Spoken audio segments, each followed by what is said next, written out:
This episode of Nuff Said is brought to you by Tweaked Audio. To get awesome headphones, go to tweakedaudio.com and use the coupon code Southgate to get 30% off, free shipping, and a lifetime warranty. Or you can get there through the link on our website, southgatemediagroup.com.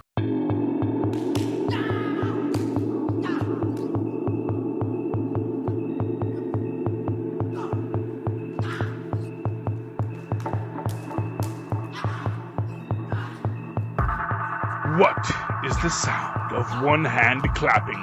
What is the sound of one fist punching? What is the sound of the IronCast? Greetings, students. I, as always, am your guide on the path to Kunlun, Charlie, the Professor Esser. And with me, as always, is my skinny rich friend. It's Mozz. Hey, Mozz. So glad you're here. So glad you're here. Tonight's episode, Season 2, Episode 4, Target, Iron. Joy's interrogation of Mary takes a turn. Misty gives Danny an earful. Ward extends an olive branch. Davos makes a crucial discovery. Our director this week is MJ Bassett. Writers, of course, we have Roy Thomas and Gil Kane getting their Marvel credits for creating the characters.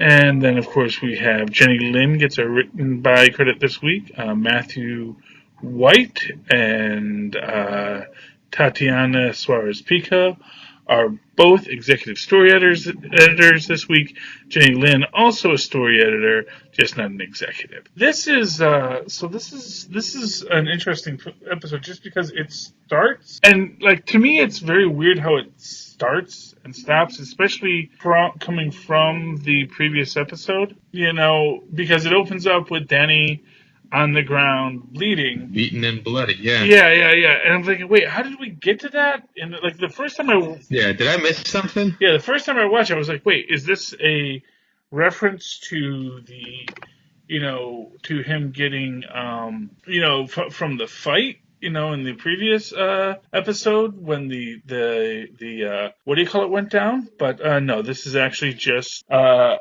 flash forward that we get to again at the end of the episode. When we do come through, we see Danny sort of regretting the choices he made at the meeting, the parlay, and we realize they're having these difficulties, and I believe that, and of course, Colleen, she's being a good girlfriend. She's trying to support him and say, you didn't know, and this and that, and, but he's very much beating himself up. Now, does Misty come in at that point, or no? No, she comes in, meets them a little later.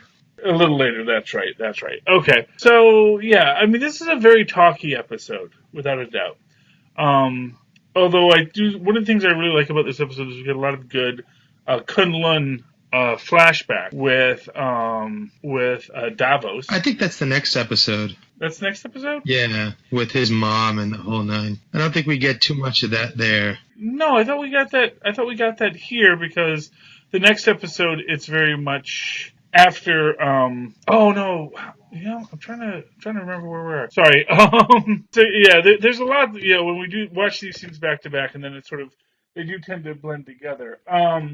Yeah, they go. This is where Danny goes to see Mrs. Wong and talks to Mr. Wong on the bed, notices the bruise, and realizes that it's a super secret Kunlun technique that's been applied here. Thanks for helping orient me, Mozz. That's why you are my skinny rich friend. So they do go to Mrs. Wong to sort of see if they can revive the parlay, and she has basically said that it's kind of a no-go at this point. Yeah, because they've already taken the ducks. Exactly, and it is a they can't just find peace after after the Golden Tigers have taken such a bold act. So Danny goes to talk to, and Danny finds out, of course, that Mr. Wong has had a stroke, and he goes to speak with him, and he I was waiting for him to do, because he can use the Iron Fist to heal. They have shown him do that in the past, but he does not opt to do that here. Yeah, I thought there was going to be some sort of secret Kunlun combination lock thing that he just puts the pressure points back in the same order that they were touched in, and all of a sudden he's well again. I'm kind of glad they didn't go that route, but I am kind of like a little bit like, come on, he just had a stroke, and all of a sudden now he's choosing to say these words. Yeah, well, I guess, he knows that, for what it's worth, he knows who attacked him. He knows why he was attacked. And if nothing else, he knows that if anyone can kick this guy's butt, it's going to be Danny Rand. So, from a purely selfish motivation, I can see why Wong does make that choice. Why he sort of uses all of his powers to make the statement of what's really going on. And he gives him the code of Hancock 212. Which they don't know, and of course, as he's just saying that over and over again, Hancock 212, it causes him to go into cardiac arrest and all this kind of stuff, and everyone thinks, why are you tormenting the poor sick man, Danny? And he's like, well, what does that mean? That has to do with who killed him, yada, yada, yada. And then he explains to Colleen when they do get out that, yes, this is a secret Kunlun technique, and only 2 people in the world could even attempt it right now.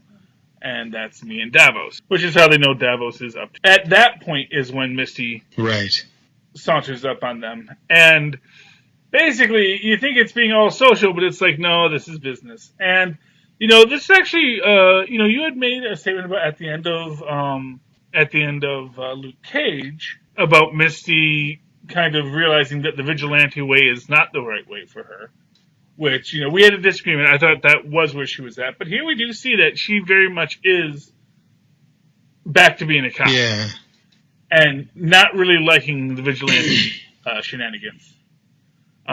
Especially because they reveal that one of the guys who got beat up was actually an undercover cop. And the guys that Denny saw outside were actually cops about to make their move. Yeah.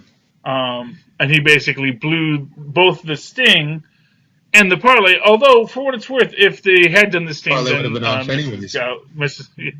Mrs. Wong would have been arrested as well. So, maybe at the end of the day, he actually made the right move. As far as anything else goes, yeah. But, but Misty is basic, and Misty lets him know that it might be a shipping container for this Hancock shipping company. And they do go back to their place, and, Danny's trying to say, well, I need to go to the container, and Misty's like, no, you let the cops handle it. And then he's like, oh, no, I have to go to the bathroom, and then he's gone for a while. Well, Misty and Colleen have a nice heart-to-heart, and they do have a very good heart-to-heart, but then they realize that Danny went to go deal with Davos on his own.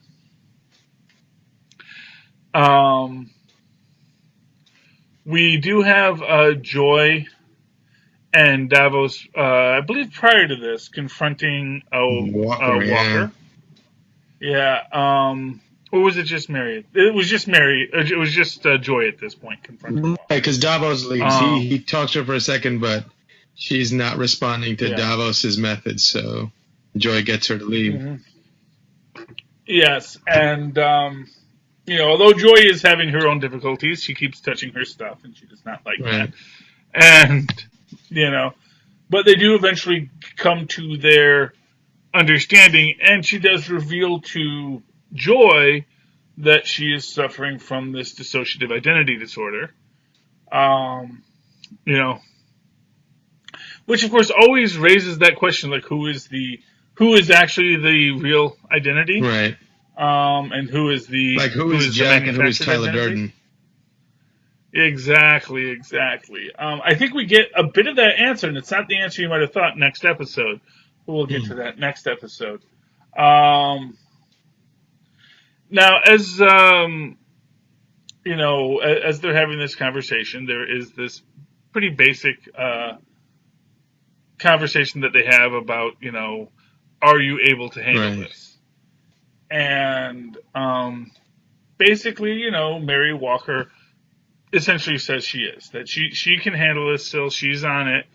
And she's going to complete the mission as directed. And, Joy takes her takes her at face, and says, I have faith in you on this. So that's a pretty good thing. I mean, she had to put her big boy britches on for a second, and had to be a tough badass because she had to put up with what Mary or what's her other name? Walker does. Walker. Her actual name, I believe, is Mary Walker, but she goes by Mary Right. when she's the nice one, and Walker when she's the less. Yeah, not to react to the chokehold that she puts on her, and just keeps the goal and the business at the forefront. Yeah, well, and for what it's worth, I think that is very much an aspect of Joy as a character. I think she is a person who is, very much all business, tries to be all business, and, for what it's worth, probably more often than not succeeds at being mostly business, if not all business. Right. In that moment, she kind of reminded me a little bit of the councilwoman from Luke Cage, Mariah Stokes. Mm-hmm. Oh, yeah. Well, they do... Like shades of that character being born inside of her. Yeah. And it is interesting. It's certainly the maybe white privileged Mariah story. Right. Because of course, and her family likewise is one of questionable moral actions and tasks, and she has been pulled into it in ways that maybe she did not personally desire to do so, and of course also feels that more authority was vested in the male offspring than her. So there's a lot of very interesting dynamic with Joy. The dynamic which I think Ward undoes a bit in this, because we do get the meeting with Ward and Joy here, where Ward basically says he bought the plant that she was going to buy. Correct? Or was that last episode? No, that's here. That is here, yeah. And she basically says, you don't get to control me. Right. And, and you realize how much people have been, how she feels out of the loop and manipulated. And one imagines that is very much the impetus for her desire to work with Davos, is that he is, that she is trying to reclaim her own identity. Though I think as it is moving forward, I think she starts to see that maybe she sort of made a deal with the devil. Right. And, you never want to give the devil his due. Right. We do see that Danny does get to the tanker or the container after Davos. We do get to see Davos basically, be Davos and not care. Creepy little guy that he is. Yeah, he is just the the Kundalinian ninja warrior, and he goes in and quickly dispatches the three guys that were put in charge of, the docks today. Really ruined their whole shift, and then we see what the actual document or the actual item that they were looking for was. Which was, of course, a previous Iron Fist. Right. Which is interesting, to say the least. Not the least of which, it's just interesting that, I guess his body died outside of Kunlun and, was never returned for proper services. One imagines this is maybe one of the Iron Fists that Madame Gao said she killed. Oh, wow. Yeah. Because you do recall that she did say... Yeah. Danny would not be the first Iron Fist that she ever killed. And if he was killed, then his body was kept by the hand. Perhaps, as we see later, trying to figure out how to wrest the power of the Iron Fist from the corpse of a former Iron. Because we do see where we're going with this in the near future. Sorry, little Yanni. And we do get to see after that, they realize, and it's interesting because I don't think that Danny realizes it's an Iron Fist when he gets there. Because the mask is off and the chest has been cut. The tattoo's been cut off. Yeah, well, not the tattoo, the scar. Which I actually think is an important point of order in this. Interesting. something to make a note is that when Danny always says it's not a tattoo, Right. it's a burn. That's where Shaolao burnt me. Now, when we actually see Davos undergoing the ritual, we see he very clearly is getting a tattoo. Yeah. And it strikes me that, and of course, I think that is maybe going a way to tell us that what he's getting isn't the real Iron Fist. It's going to work like the Iron Fist. It's going to empower him to where he feels like he has the Iron Fist. Interesting. But it isn't really the Iron Fist. It's really some approximate, it's an approximation, provided, by demons at the cost of your soul, essentially. You know what I mean? Interesting. I think but then why doesn't Danny have it anymore? If it's not the real. Well, that's next episode. Well, there's lots of reasons, not the least of which is just, not for nothing. The guy has been pretty messed up, and let's not forget that at the end during the fight scene that's about to come up, Mary does inject him with a drug. And we have seen in the past that there are drugs that make it so that he cannot focus. Oh, that's a and draw great upon the point. Iron Fist. We remember that from the very first season when the Meachums sort of put him in the loony bin. Yeah. Yeah. We also get we have some nice conversations this episode. We get Ward. Is Ward and his girlfriend this episode? Yeah. Yeah, the nurse, the anesthesiologist, where they're basically, and they're just, it's a nice couple conversation, Yeah. And it is about them dealing with their problems and their concerns. We also get, of course, the conversation between Misty and Colleen about what their relationships really are with these people, and how they're going to it's partially about their relationship to Danny, but more about Colleen's relationship with her vigilante side, Right. how she's going to deal with this. Is she going to deal with this? Is this something that's going to be a dominance in her life? Because she wants to walk away, but there is this idea, but she still has the sword. Right. It's interesting. Their conversation, it really seems like Misty's trying to see if she's going to be a problem or not. And I love what she says to her in the car. He goes, your part is clean. As far as I'm concerned, you're clean. She's sort of trying to make an ally to sort of inadvertently thinking that she's helping Danny, but to rat on Danny in a sense. So yeah, and for what it's worth, at the end there, Colleen lets her know too, puts her on notice. It's like, if you got to do your job too. We'll lay off, but if I still keep seeing things, I have to react. I don't want to. Believe me, you can see I don't want to, but you have to do your job too.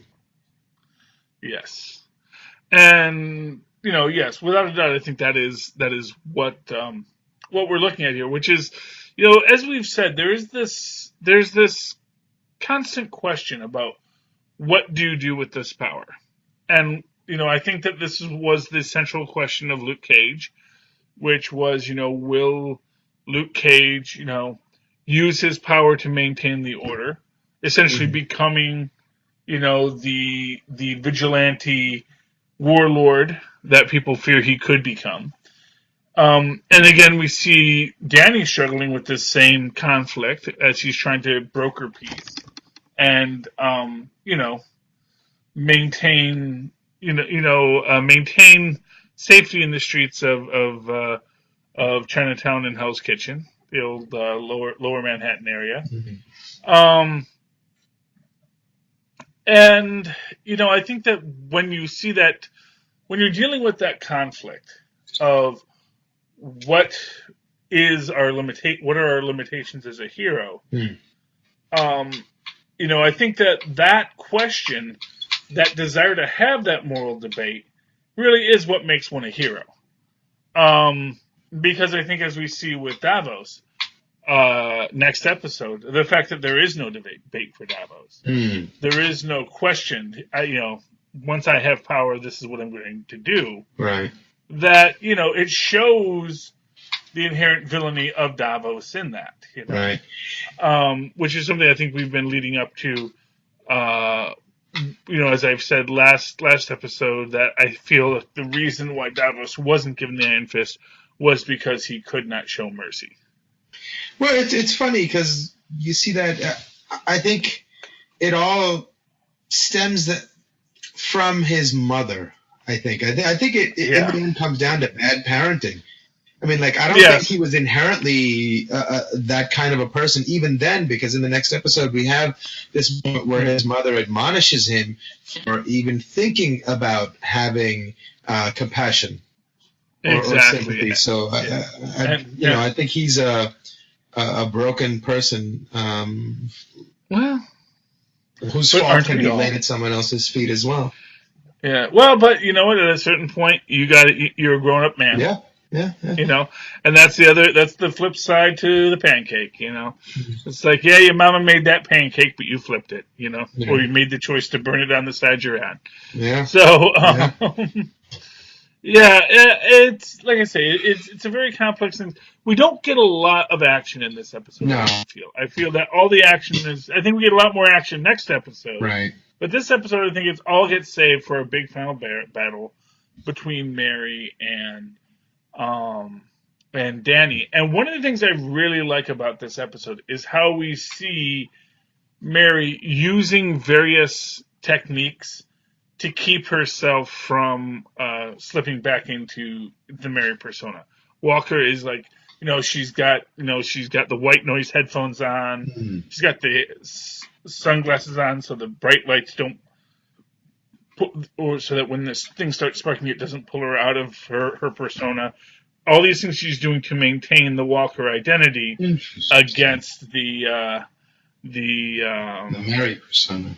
Yeah, the Mary persona, which of course is always a threat to her. And it is very interesting because it does seem to be this case where, Walker's the one paying the bills. Walker's the one, handling things. And Mary just sort of flits through life, drawing pretty pictures, as she says. Right. Yeah. But we do get to see that Walker is very much a BA on this. She throws down with Danny, and granted, Danny is taken aback by her because he knows who Mary is, and so it is something that is pushing him to not be certain of his own footing, which I think, of course, is intentional, and makes for a great dichotomy with this idea that we have from this previous idea. Because Danny has this personal knowledge of this person, it does make him hesitate, which is why he does get captured, Yeah. And, and one of the things I have to say, one of my favorite scenes in this is when Danny does the shockwave blast on the floor, and Mary actually sort of jumps at the moment so that she actually dodges it. And she hides which I thought the pillar. Yeah. I thought that was really great. Yeah. For numerous reasons, but not the least of which is just she does make this point earlier about why you need her for Danny, and it's because she's been studying him. And one imagines that probably includes studying him when he's being the Iron Fist. Yeah. So, yeah. I mean, that would be my take on that. Giving her plenty of material to study by going out and fighting every night. Anyway, so we see that Danny is taken by Mary and is taken to Davos and the Crane sisters. That's who they are identified with. And they begin the ritual, which includes burning the old Iron Fist's scar. Okay. I couldn't understand what that had to do with anything. Well, they turn it to ash, and then he drinks it. So that is like the potion of power. And they mix it with the current Iron Fist's blood, because that's why they stabbed Danny. And then I think that is maybe what they used to tattoo him. They took Danny's blood. I thought they were tattooing him with Danny's blood. Something like that. It might have been the blood and the ash mixed together.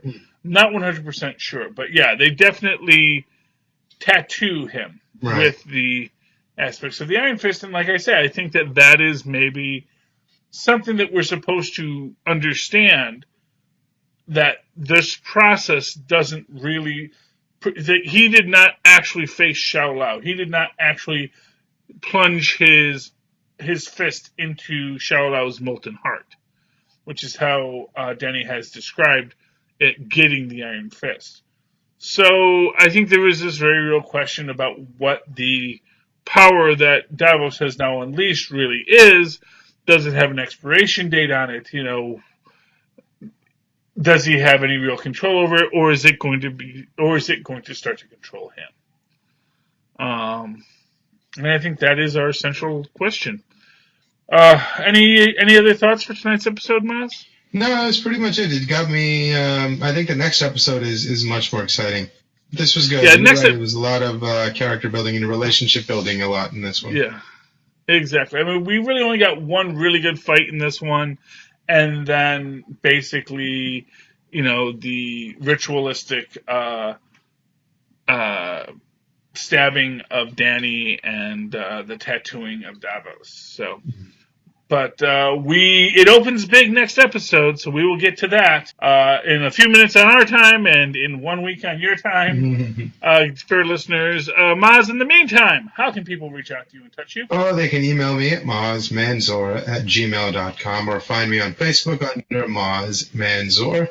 That's MOZZMANZOOR. And, of course, you can always write to me in that old-fashioned email way the way our Mozz and Paz once did at superconnectivityblog@gmail.com.